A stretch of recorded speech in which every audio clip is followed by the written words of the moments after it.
Entonces, Bueno, les quiero presentar a Saúl Arana, es técnico máster de GMG Color. Él nos va a acompañar hoy y nos va a contar esto de esta promesa que hemos hecho de profundizar en el tema del color. Entonces, los dejo con Saúl. ¿qué tal? Muy buenos días. Gracias por la oportunidad. Ah, Voy a tratar de hacer el seminario, bueno, esta presentación bastante, bastante fluida, no quiero demorarme mucho. Algunos temas son algo densos y los trataré de hacer simples, si es que se puede hacer, ¿no?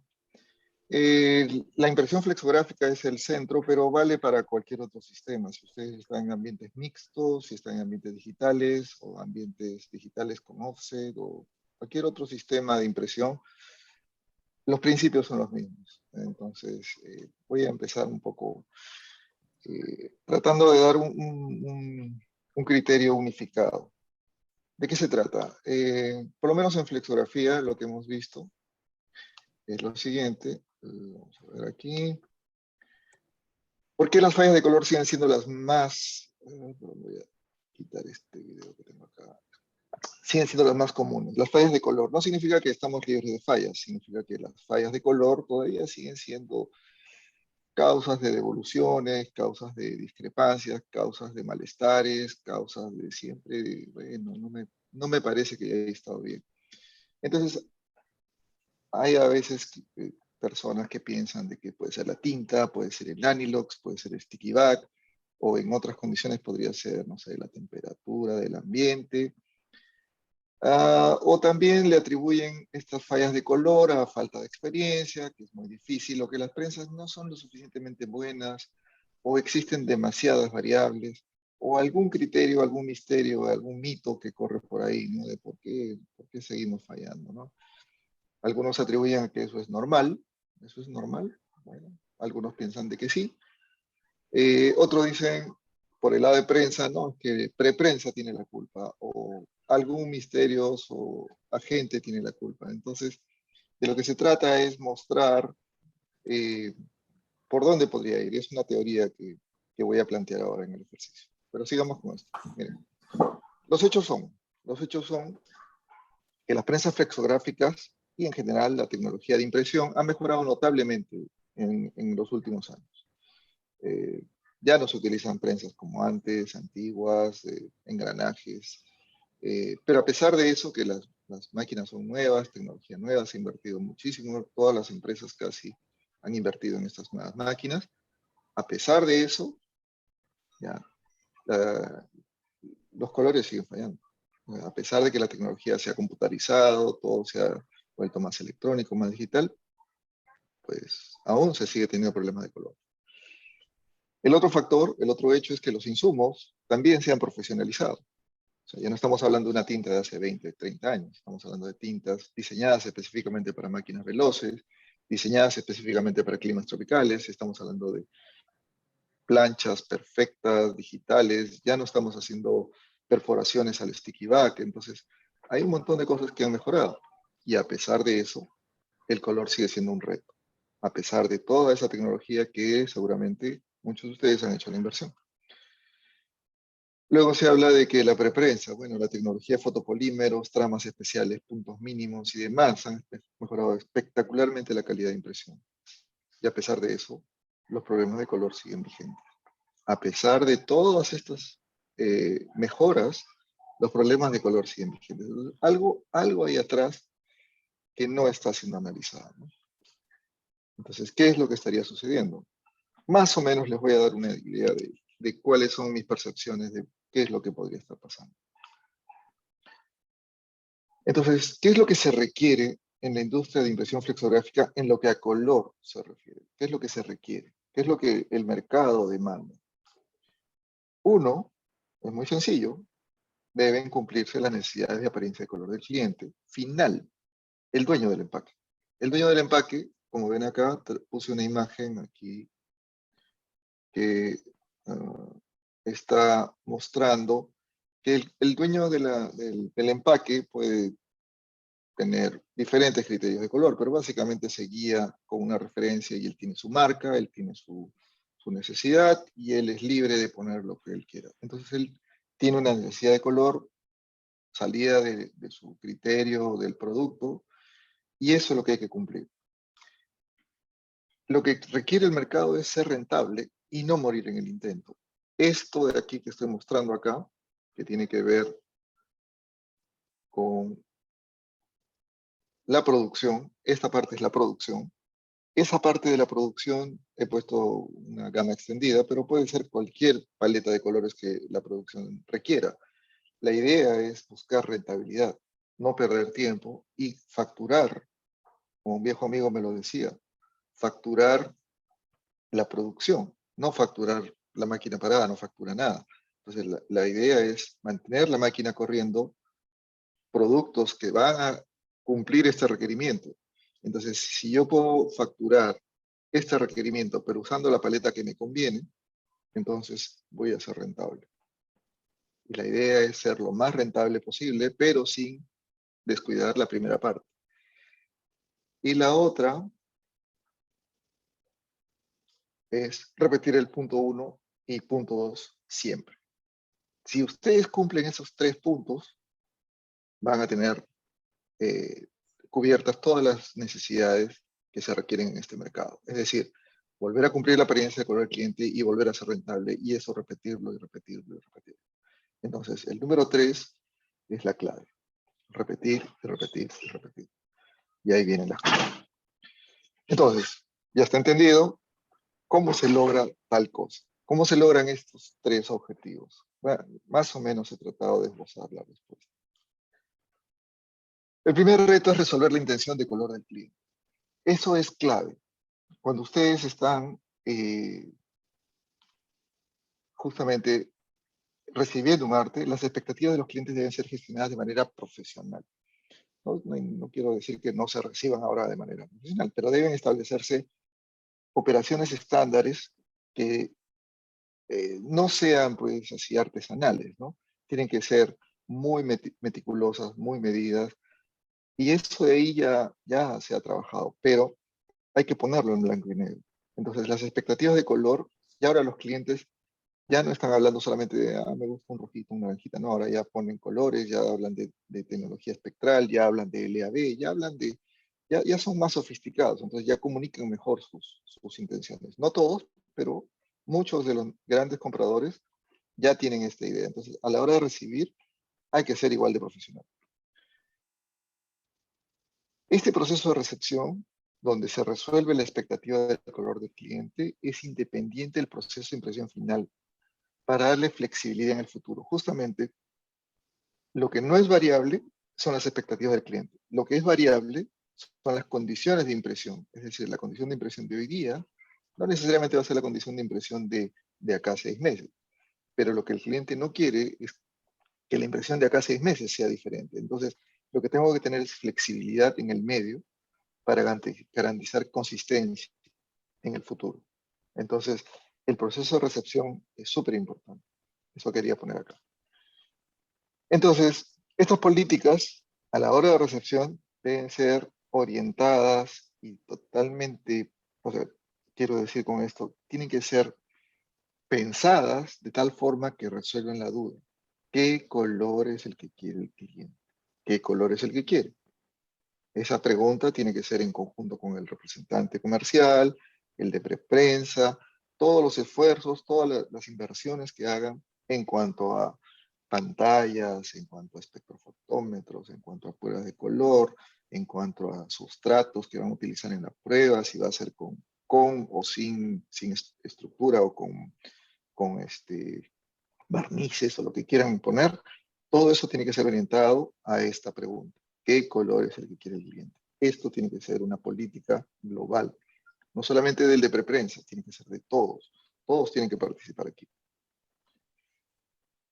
Y lo más importante que yo considero que debe considerarse aquí es no pensar en esta etapa, en los problemas técnicos. Esto es algo que todo el mundo, y eso siempre tengo que romper esta parte, que es Ni bien reciben el arte, quieren resolver los temas técnicos y empiezan así, sin pensarlo, empiezan a hacer tapping, empiezan a hacer punto mínimo, limpieza de canales, pero la verdad, como pongo acá, esta parte no es para eso.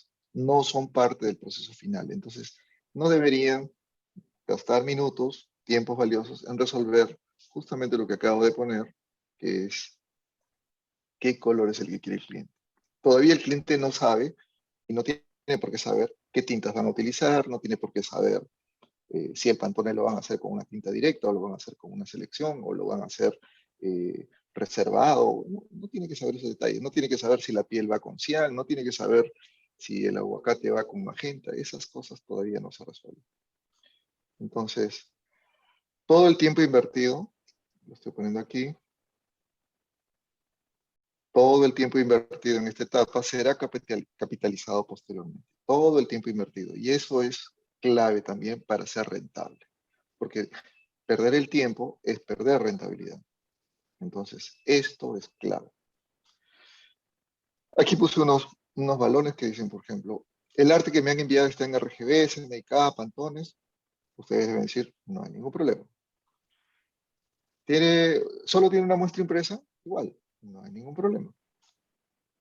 Y la otra sería, ¿lo quiere en papel y en material sintético o lo quiere en un collarín que va a ir en offset y una cajita o un termocontraíble? Cualquier combinación, ustedes deberían decirle, no se preocupe, no hay problema.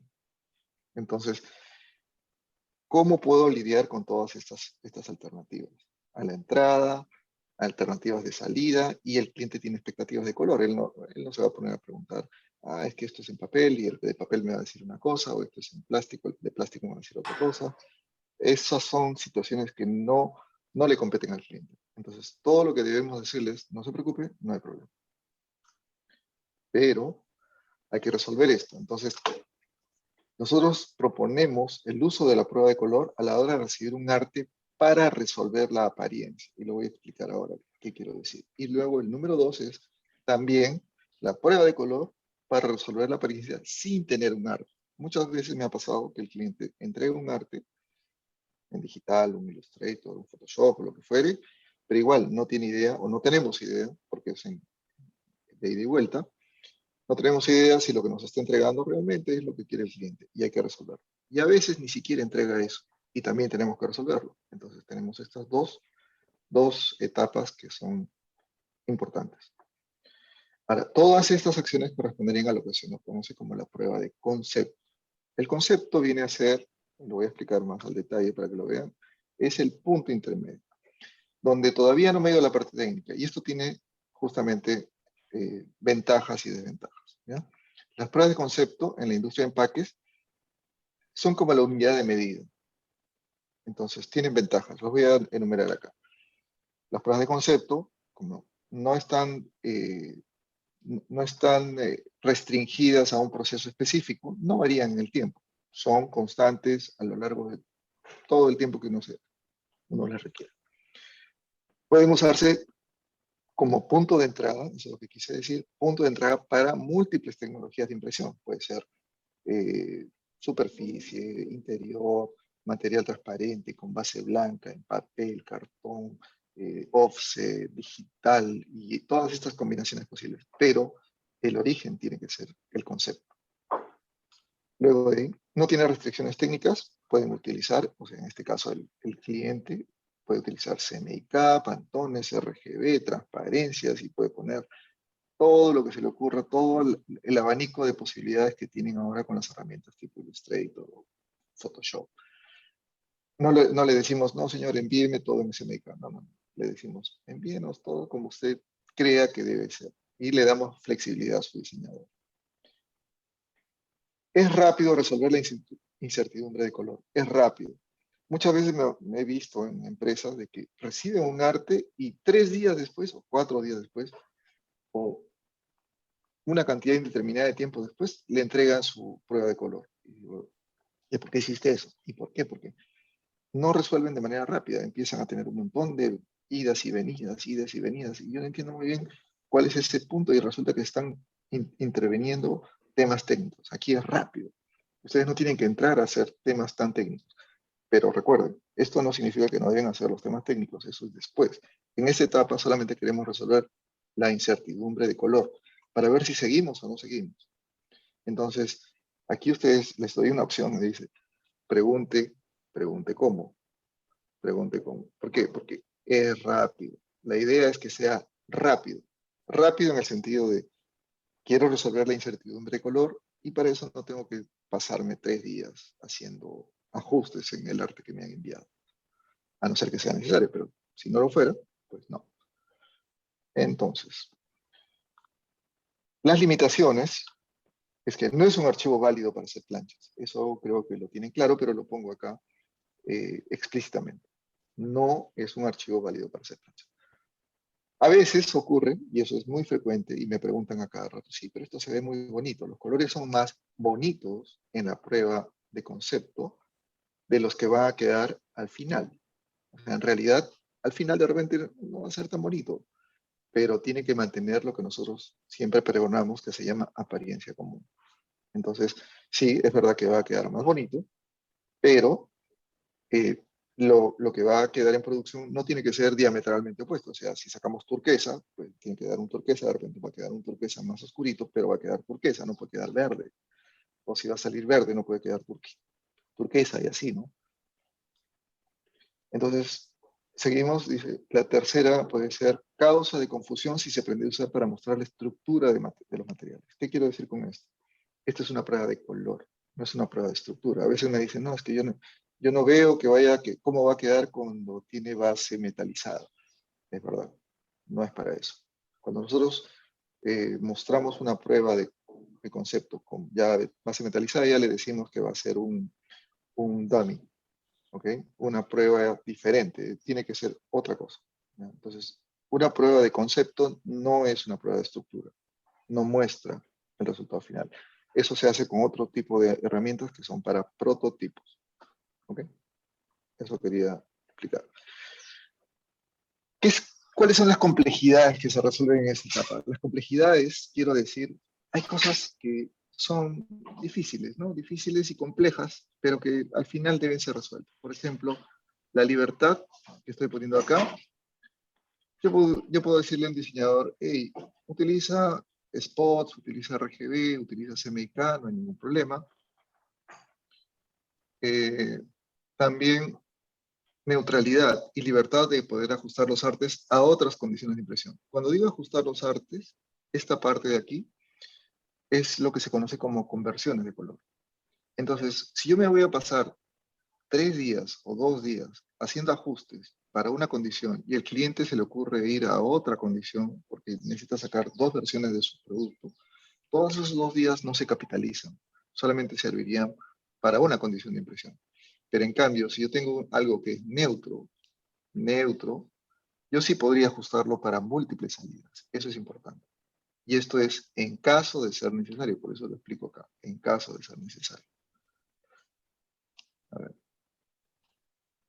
La invariabilidad del color, ya lo que explicaba, eso dura en el tiempo, es decir, yo puedo sacar una prueba en enero, en febrero, en julio, en diciembre, de un año, el próximo año la sigo sacando y todo va a mantener una consistencia y es invariable en el tiempo porque la referencia es la misma, por lo menos en la prueba de concepto. Y lo que pongo acá también es la capitalización del tiempo, porque lograr la apariencia, a veces el cliente envía algo y yo tengo que hacer ajustes de apariencia, es decir, algo así como si la niña llega rubia y me dice el cliente, no, esto tiene que ser pelirroja. Entonces, la apariencia de color tiene que ser capitalizada, porque yo no quiero estar modificando la niña rubia para el empaque de 300 gramos, de 80 gramos y de 20 gramos. Quiero hacer un solo ajuste y eso me sirva para todo. Entonces, esa flexibilidad sí la consigo en la prueba de concepto. Por ejemplo, transparencias especiales. Esto voy a hacer un ejemplo luego.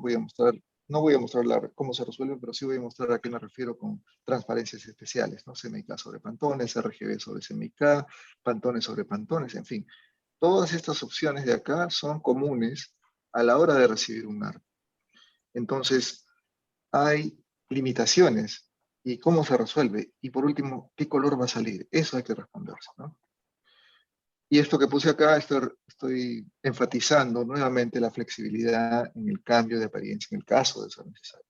Muchas veces los clientes sacan unas versiones estacionales de sus productos, entonces no tienen claro qué color va a ser el helado, qué color va a ser el chocolate o qué color va a ser la fresa. Entonces hay que hacer ajustes y eso hay que capitalizar. Hay que aprovechar ese tiempo para futuras conversiones. Y esto de acá que puse, capacidad de aprovechar la calibración en las pantallas, es algo importante que ya se venía utilizando, ya se viene utilizando, ya se utiliza mucho, pero los programas como existen ahora son limitados para mostrar cosas como, por ejemplo, pantones sobre pantones. Entonces, es importante aprovechar la capacidad de los nuevos monitores, pero con estas condiciones especiales que puse aquí, ¿no? Esto que estoy poniendo acá. Voy a limpiarlo. Esto de acá, lo que quiero decir es que yo puedo aprovechar la previsualización en pantalla de estos casos raros. Por ejemplo, Photoshop no es muy bueno mostrando pantones sobre RGB o CMYK sobre pantones. Entonces, alguna forma hay que hacer para que esto se resuelva. Alguna forma. Muy bien, voy a seguir. Voy a explicar lo que es la prueba de concepto. La prueba de concepto, básicamente, es una prueba neutra, ¿ya? Como la ven acá. Acá la estoy explicando, la prueba de concepto tiene un fondo que no tiene una especificación, no tiene algo así como un tono de papel específico. Y de acá lo que nosotros hacemos es una conversión controlada. Una conversión controlada. Y lo que tenemos a la salida es... Perdón.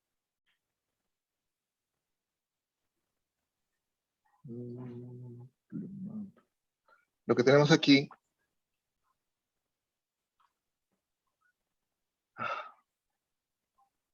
sí. Lo que tenemos aquí es una conversión. Es decir, la prueba de concepto entra, resuelve el color y recién ahí paso a la conversión y recién ahí paso a los ajustes. Es decir, en esta prueba de contrato estoy un paso antes de hacer plancha. Entonces, antes de hacer una plancha, antes de hacer una limpieza, antes de hacer un punto mínimo, antes de hacer todo eso, que no lo voy a hacer acá, aquí no lo haría, pero sí lo voy a hacer acá. Entonces tengo dos etapas muy marcadas, la previa y la siguiente, y recién cuando estoy acá y el cliente me aprueba esta, procedo a la siguiente etapa que sería producción. Entonces, primera etapa es resolver el color del cliente, que es esto, resolver el color, y si no resuelvo el color, no paso a la siguiente etapa. Si no, el cliente no me dice que el color está bien, no hago la siguiente etapa. Cuando ya estoy con el color aprobado, recién ahí hago esto y recién después hago planchas y recién ahí saco la producción. Entonces, nótese que el tono del papel acá no es exactamente igual a este y no es exactamente igual a este. Estos sí son iguales, pero no tienen nada que ver con esto. Y por supuesto que el archivo de entrada, este archivo, no tiene nada que ver con el que va a ir a planchas. No tiene nada que ver con el que va a ir a producción en cuanto a valores, pero tiene todo que ver en cuanto a apariencia. Es decir, lo que voy a conseguir en la apariencia final sí va a coincidir con lo que tiene el cliente, lo que quiere el cliente. Esa es la idea de la prueba de concepto. Y ya se ha estado introduciendo esta forma de trabajo, pero no se le da la estructura necesaria.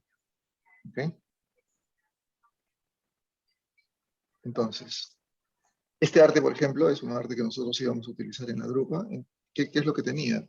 Tiene una foto atrás de CMYK y tiene muchos pantones que se están sobreimprimiendo ahí. ¿Ya? ¿Cómo terminamos? Ustedes van a ver aquí que tiene... Voy a poner el entero. Este archivo de acá tiene CMYK, RGB y pantones. Y en esta parte ustedes ven que... Más lenta. Sí, porque la Wi-Fi... ¿Me escuchan? No, Entonces, acá tienen los pantones que se sobreimprimen y generan este efecto del fondo. La foto de esta flor está en RGB, esta está en CMYK, acá tenemos colores corporativos, y al final lo que yo quiero es lograr hacer una impresión, pero ya con la paleta final, que yo diga, esto es lo que yo quiero, pero la apariencia tiene que ser la misma, la apariencia tiene que ser la misma, no tengo que tener problemas, y todo tiene que estar ya listo para hacer planchas. Entonces, esto es lo que deberíamos tener siempre presentes. Recuerden que estas condiciones finales, yo he puesto CMYK, Orange, Green, Violet, que es, digamos, gama extendida, pero ustedes me podrían decir, sí, pero yo imprimo en cartón corrugado, yo imprimo solamente en CMYK, yo no utilizo magenta, utilizo rojo, no utilizo amarillo, bueno, eso de ahí es una cuestión netamente anecdótica. La idea es que la apariencia debe ser constante, es decir, esto tiene que ser constante versus esto. ¿Okay? Cuanto mejor tinta utilicen, cuanto mejor gama de colores utilicen, pues claro, va a haber mucha más concordancia, pero ese es otro tema.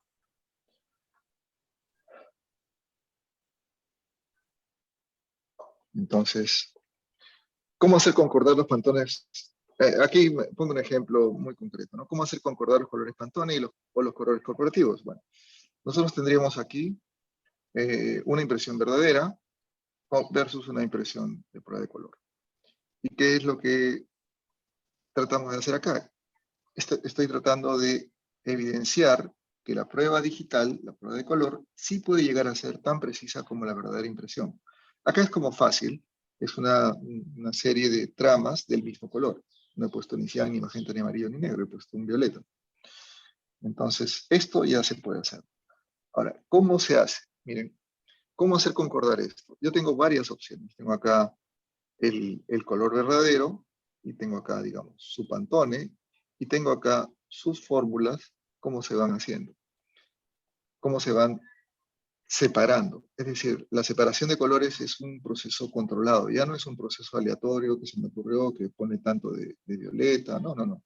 Esto ya es un proceso científico, y donde yo podría eventualmente tomar una prueba de color y comprobar que realmente lo que me ha calculado el software sí concuerda visualmente con lo que el cliente quiere.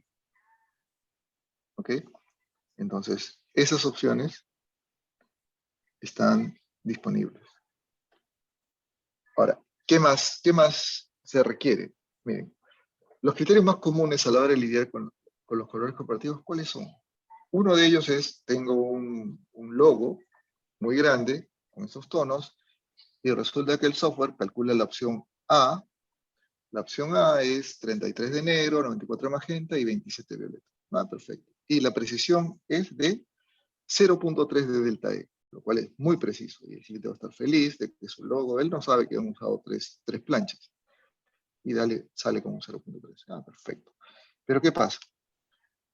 Cuando se trata de esto, no necesitan tanta precisión, y de repente, yo no quisiera que haya un 94 de magenta, prefiero un 100% de magenta, y hay un 0.4 de delta E. Hay una diferencia leve y no me molesta, ¿ya?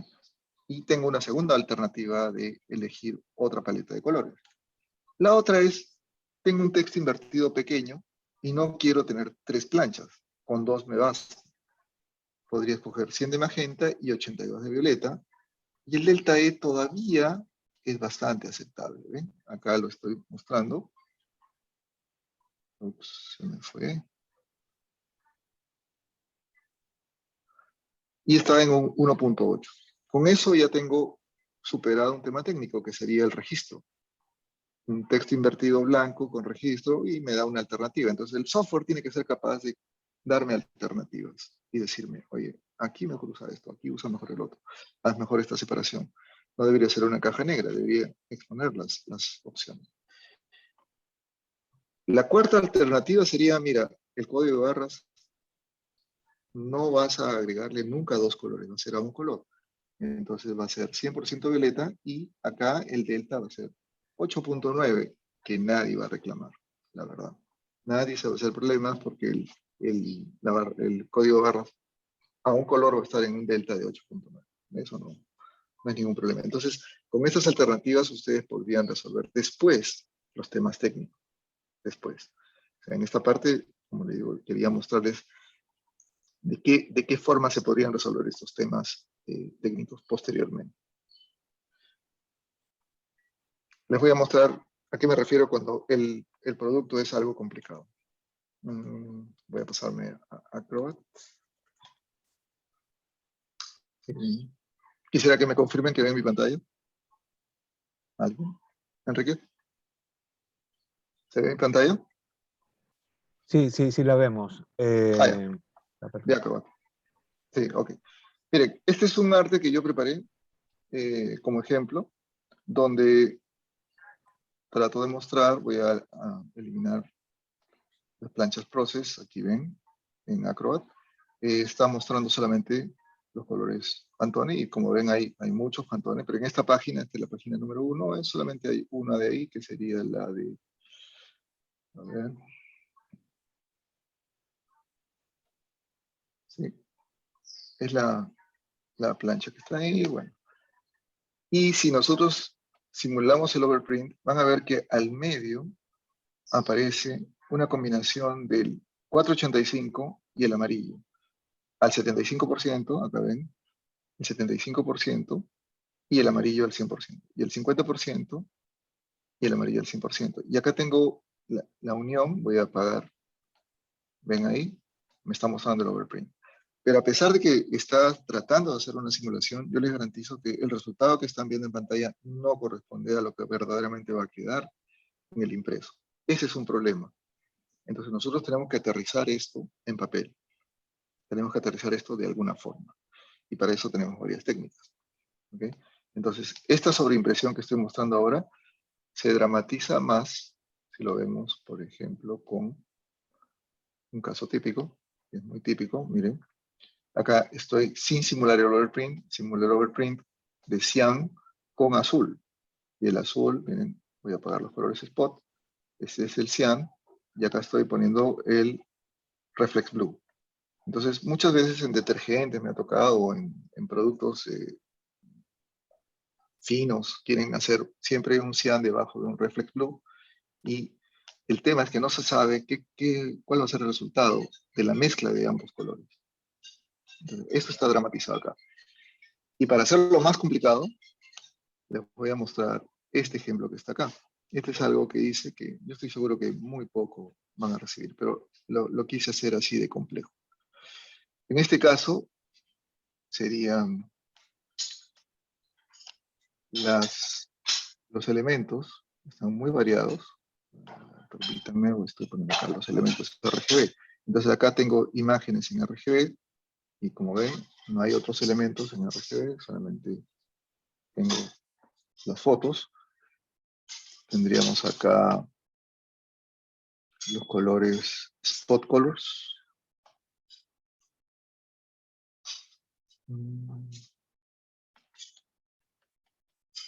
Me perdieron. Perdón.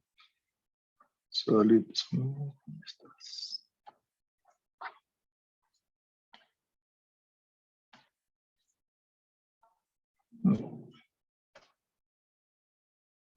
Razón. Los spot colors son lo que han visto ahora. Estos son spot colors. O sea, no son CMYK, son simplemente porcentajes.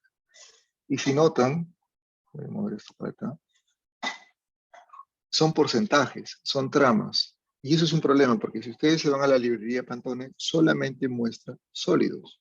Los Pantone no están diseñados para comunicar tramas. Entonces tendríamos acá todos los elementos. Y si ustedes se fijan, acá hay transparencias. Hay transparencias. Y aquí también hay transparencias, en esta parte de aquí, en esta zona que estoy mostrando. El degradé que ven acá, y así hay una serie de cosas. Y no estoy inventándome. Esto lo he sacado muchas veces, lo he visto en empaques de cabellos, lo he visto en empaques flexibles que los clientes o los diseñadores se les ocurre hacer una transparencia y dicen, bueno, resuélvelo. En cajetilla de cigarros. Todo esto fue inspirado en posibles escenarios muy complejos. Entonces, este tipo de archivos sería un error ponerse a hacer trapping, punto mínimo, sin antes resolver el color.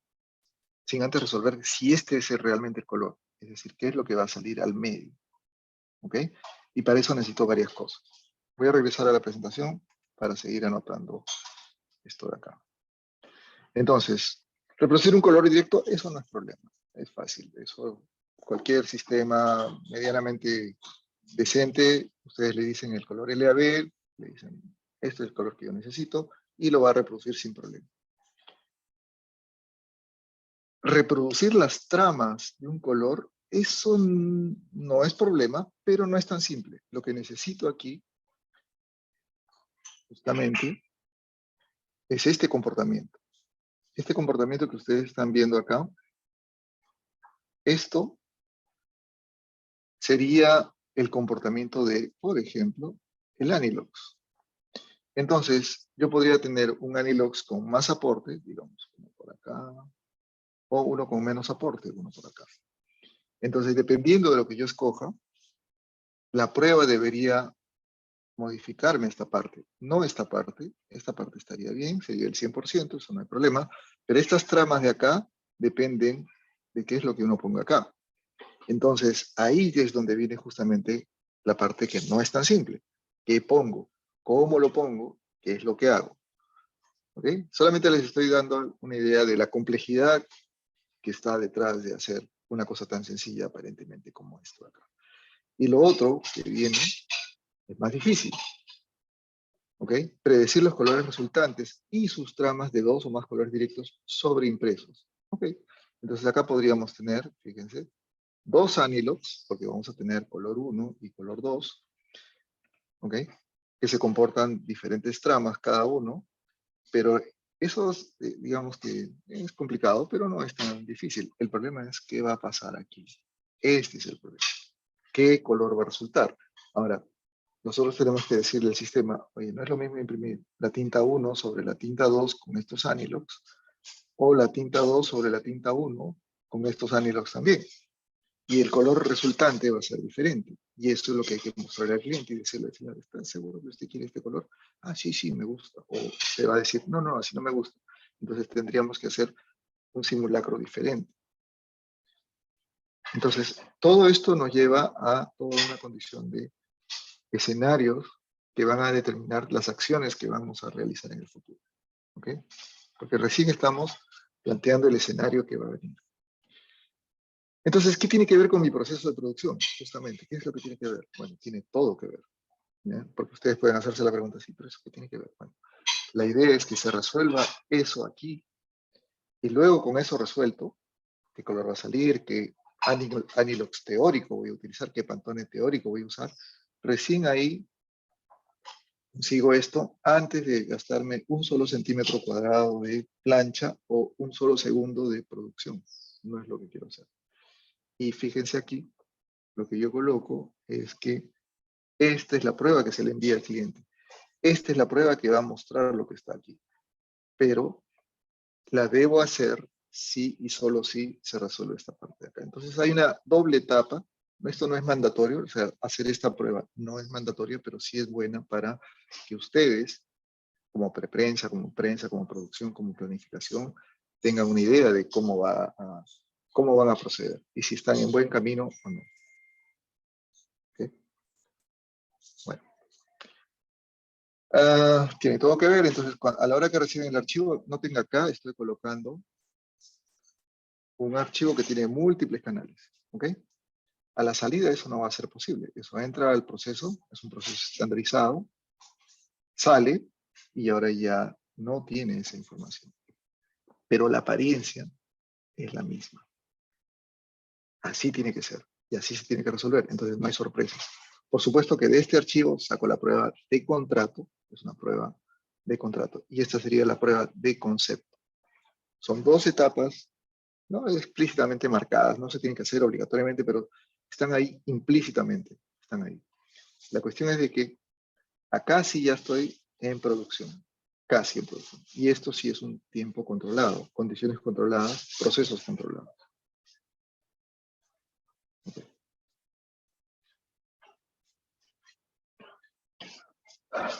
Ahora, ¿qué tiene que ver? Tiene todo que ver, ¿por qué? Miren, este proceso de acá, estoy marcando, cuando ocurre de hoy a un año, noten de que hay unas diferencias de color. Esto no es igual y esto no es igual. Entonces, es un poco inconsistente. ¿Por qué? Porque en un año yo podría tener otro proveedor de tinta, tengo otro Anilox, tengo otra prensa, estoy en otra tecnología y hay diferencias que yo no quiero, no quiero tener, quiero controlar, quiero sacar. Eso de ahí es que no hay consistencia. ¿Ok? En cambio, si nosotros hacemos ajustes, como estoy poniendo ahora, ajustes temporales que corresponden a cada tiempo, eso sí me garantiza consistencia. Consistencia garantizada. Entonces, esto sí va a ser igual a esto, y va a ser igual a esto, y va a ser igual en el tiempo. Y de esa forma, gracias a estas nuevas, digamos, formas de enfocar un problema, formas de enfocar una producción, ustedes pueden garantizar eso. Eso sí puede llegar a ser apreciado por los clientes, ¿no? Si es que se comercializa bien. Muy bien. Entonces, en resumen, sería esto. Tenemos un archivo genérico, neutro, flexible, totalmente moldeable, convertido a una condición de impresión que es pasajera. Y eso puede durar una temporada, pero para la siguiente temporada de repente ya no utilizo esta paleta, utilizo otra paleta, pero la idea es que voy a llegar a la misma consistencia. Tengo el mismo punto de partida. Okay. Ese es el resumen. Y esto es lo que yo trato de explicar siempre, la flexibilidad. Nosotros tenemos ese PDF Master en la prueba de concepto, y acá yo podría utilizar esta paleta, por ejemplo. Es un PDF específico que no tiene nada que ver con esta paleta, y podríamos tener otra máquina con otra paleta de colores. La idea es que estos resultados van a ser consistentes entre sí. No van a ser perfectos, pero va a haber mucha semejanza. Ese es el objetivo. ¿Okay? Entonces, eso le da mucha flexibilidad, mucha eficiencia, porque no solamente esto podría ser 3 máquinas diferentes, podría ser diferentes tiempos. Esta podría ser en enero, esta podría ser en febrero o en julio, y esta podría ser en octubre. No lo sé. O sea, las condiciones no son fijas. El resultado tiene que ser fijo, no las condiciones. Listo. Entonces, el color como se resuelve ahora, he tratado de esbozar algo. Se reciben colores directos, pero eso es, digamos, de la manera tradicional. Se hace en edición, ajustes manuales, una prueba en prensa. No necesariamente es una prueba en prensa, pero se puede hacer una prueba de color. A ver, algunos llegan hasta la prueba en prensa. Si esto falla, traen al cliente y regresa a la preprensa para hacer ajustes, hacen nuevamente las ediciones, vuelven a hacer otra prueba. Eso sí me ha pasado, yo lo he vivido. He visto cómo hacen 2 hasta 3 visitas en máquina y luego aprueban o no lo aprueban y vuelven a hacer más cambios y vuelven a hacer ajustes, y esto no es productivo.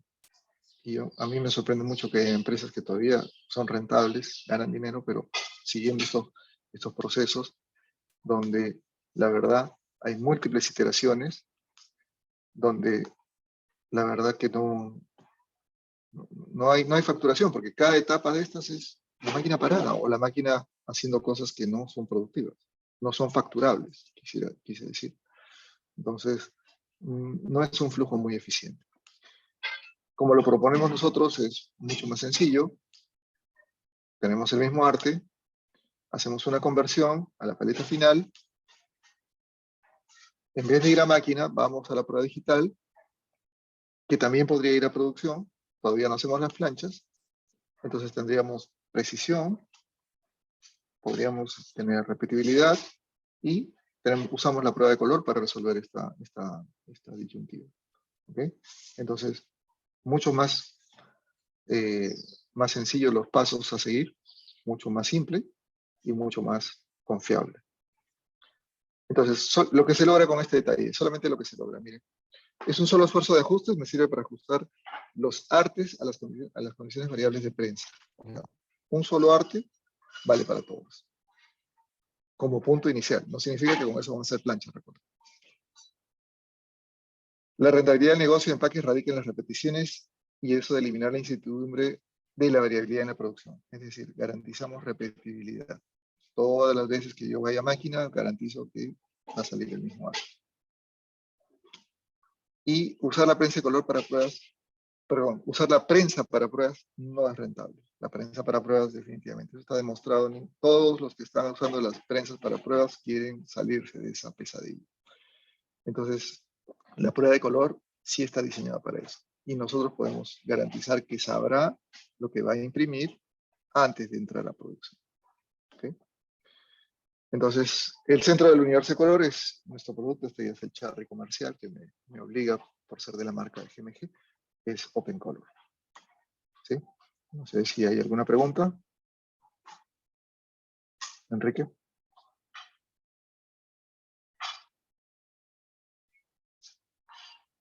¿Alguna Sí, pregunta que... vamos, cada uno ahora ya pueden abrir sus micrófonos y nos abrimos a las preguntas, amigos, para poder dialogar aquí con Saúl.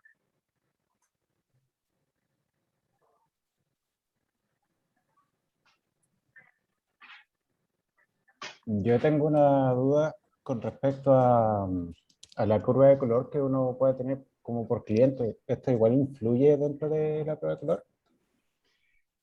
Cuando dices curva, ¿te refieres a qué parte más o menos? ¿O a qué te refieres con curva? Por ejemplo, que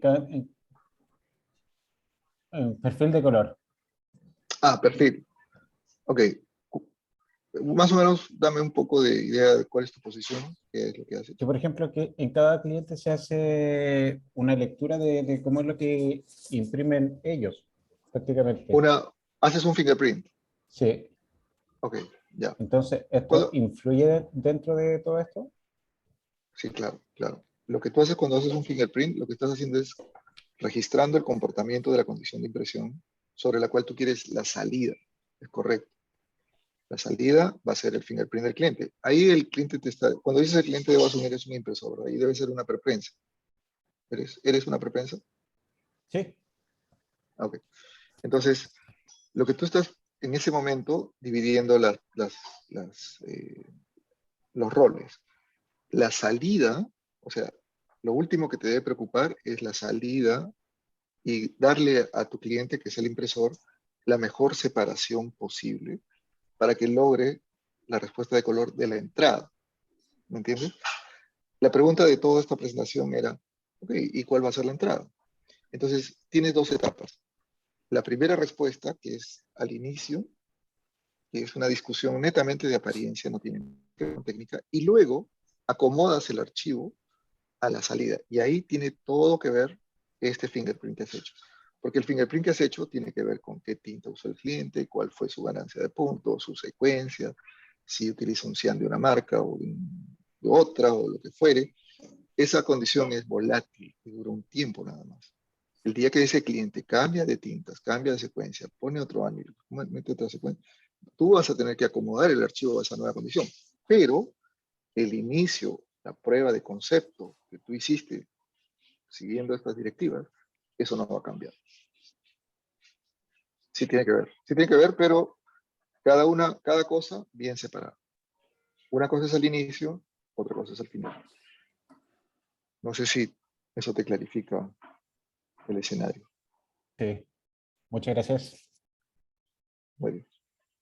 Bueno, amigos, tenemos espacio para una pregunta más, para cerrar para los que tienen que irse. De todas maneras, podemos quedarnos 15 minutos para poder resolver dudas adicionales. Enrique, ¿me escuchas? Sí. Saúl, ¿también? Sí. Sí. Sí. Hola Saúl, yo soy Ricardo de Flexos 3. Mira, Ah, tú mucho diste un gusto. ejemplo de un color violeta, que por ejemplo, el código de barra que mostraste ahí, que el código de barra solamente estaba pintado en el violeta. Habían unos textos calados blancos en un fondo que estaba pintado en dos colores, ¿cierto? ¿Me escuchas? Déjame, sí, te Sí, escucho. sí, te escuchamos. Déjame buscar ese. Sí, continúa, por favor.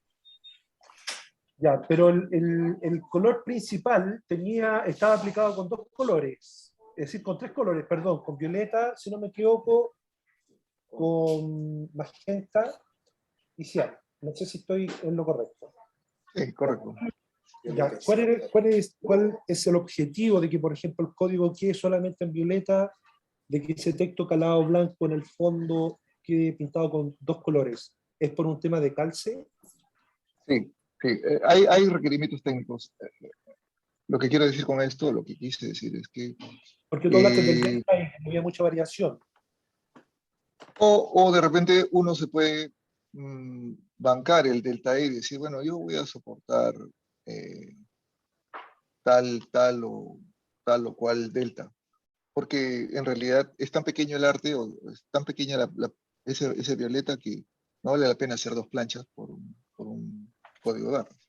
Claro, que puede pasar que, por ejemplo, te toca un diseño que viene un fondo de un tamaño considerable y viene un Correcto, texto que puede ser hasta el pie de imprenta, ¿me entiendes? Un correcto, texto correcto. blanco. Ese caso, exactamente ese Entonces, caso. entonces ahí te obliga a tirar en este caso los tres colores que necesita para llegar al tono del pantón. Correcto.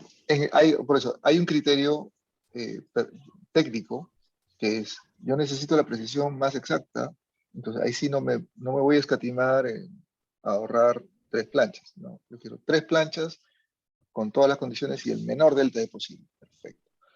Pero hay unos casos en los cuales tú tienes que decir, bueno, el código de barras, ¿para qué voy a meterle dos colores? Eso es absurdo. ¿O para qué voy a ponerle a un color de texto pequeño en un área pequeña dos planchas? Eso es absurdo. O es salvable y voy a poder sacar una prueba de color y me voy a ahorrar una plancha y voy a poder saber si va a quedar o no va a quedar bien. La idea es tener las alternativas y la idea es saber sobre lo que uno está enfrentando. O sea, ¿es el delta más importante o es la parte técnica más importante o puedo hacer un balance entre las dos formas, ¿no? La incertidumbre aquí es, ¿estaré haciendo bien? ¿No estaré haciendo bien? ¿Va a influir? ¿No va a influir? Bueno, eso se resuelve con una prueba de color. Entonces, y se resuelve cuando el software te da alternativas y te dice, mira, esto el delta es un 0.5 más feito que el otro. ¿Lo aceptas? Ah, sí, me parece bien. Pero es una plancha menos. Ah, mejor todavía. Entonces tiene uno que evaluar esas opciones, ¿no? Claro, porque un código de barra que ya tú, por ejemplo, le colocas dos colores, es decir, al mínimo descalce, eso ya tú sabes que la lectura es fatal. Es fatal, exacto. Entonces, no no es aceptable, ¿no? Entonces, pero yo tengo que saber qué decirle al cliente. Decirle, mire, acá el color de repente no es el perfecto, pero técnicamente el código barras vale el perfecto. Hay un trabajo con el cliente también ahí. Por supuesto que sí. Tiene que haber un trabajo con el cliente y uno tiene que saber a qué se va a lanzar, ¿no? Si la piscina tiene agua o no tiene agua. O sea, si no me voy a lanzar a la piscina y no hay agua, ¿no? Claro, Por yo eso hay que involucrar. Sí. te lo pregunto porque aquí estamos hablando de gama extendida, ¿cierto? Bueno, es el ejemplo que puse, pero sí. Claro, y bueno, hoy en día hay algunos clientes que se están atreviendo a trabajar en gama extendida, entonces para poder entender bien el tema. ¿Ah? Bueno, de hecho nosotros Exacto. tenemos la información de ustedes y también nos interesa saber cómo funciona. ¿Qué le podemos ofrecer al cliente? Claro.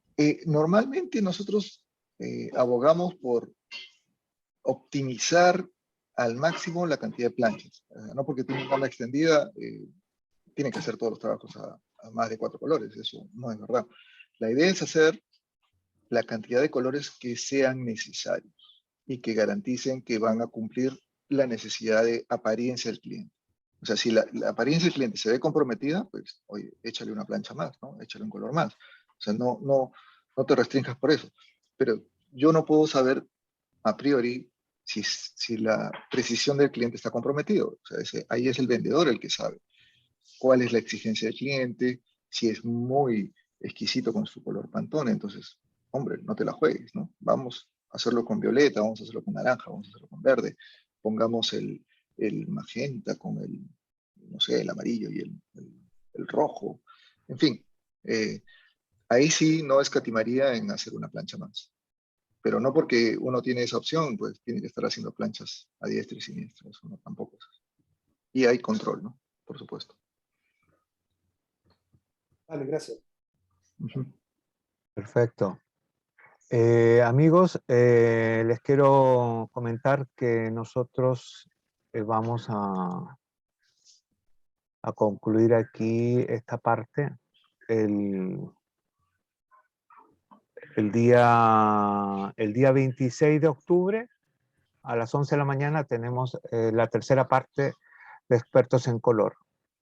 Entonces, todos los que ya se inscribieron van a recibir la invitación. Así que los esperamos el 26 de octubre. Seguramente ahí vamos a definir otros criterios de acuerdo a lo que ustedes nos digan que quieren profundizar. Todo el que tenga dudas acerca del tema, estamos ahí abiertos. Baby Graphic canaliza todas las inquietudes que tengan. Entonces, muchos de ustedes ya son clientes de GMG, entonces cualquier cosa también ahí podemos hacer un refuerzo con Saúl. Entonces, para todos, muchas gracias por la participación. El que se quiera quedar un poquito más lo puede hacer y comenzamos aquí con Saúl un poco más. Muchas gracias. Gracias. Gracias, Enrique. Gracias, Saúl. Excelente presentación. Abrazo. Que estén bien. También.